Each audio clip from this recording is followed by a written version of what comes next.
Hey everyone, welcome back to my channel. So today I'm gonna replace two transmission oil pressure switches.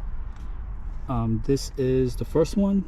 The part number is 28600-RKE-004, and the other one is 28610-RKE-004. So I don't really have any issues with my transmission, but this is just a good way to I guess do regular maintenance, because I heard on the forums that sometimes with these transmissions you might have slipping or issues with it. So I really want to get that repaired before anything happens. So this is sort of, for me, preventative maintenance. That's it. I'm gonna show you guys what I'm doing. Okay, the first step is to remove the wheel. So I'm going to take the wheel off because the switches are located on the left side, driver's side of the front wheel. So I'm going to remove these first. Alright, so I got the wheel removed.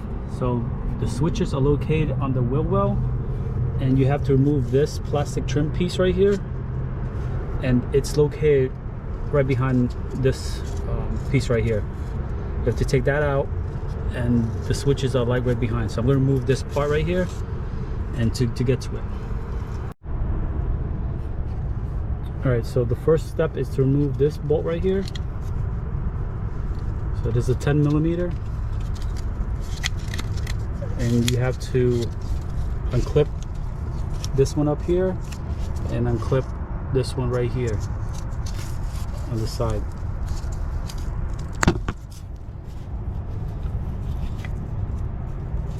This one's a little bit tricky to do one hand, so I might have to put it down and do that one as well. So. Alright, so the first step is to remove this over here.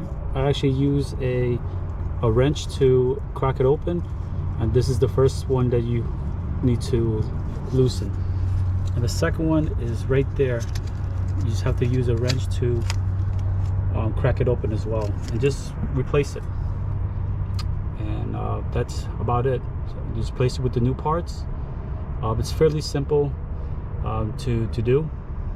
You just gotta work around getting to the connectors and all that, and that's about it. So I'm gonna work on this and replace them. I'll be right back. Alright guys, I finished changing both pressure switches for the transmission. Now for mines, I think these were aftermarket that were replaced by somebody, because on the actual tabs you can see here there's some kind of coding. This one is like GZ401 and this is FX408. The original Honda ones does not have any markings or any codes on the switches. They're all plain. It's just one color coordinated as beige and the black. That's all. All right, so thanks for watching my video.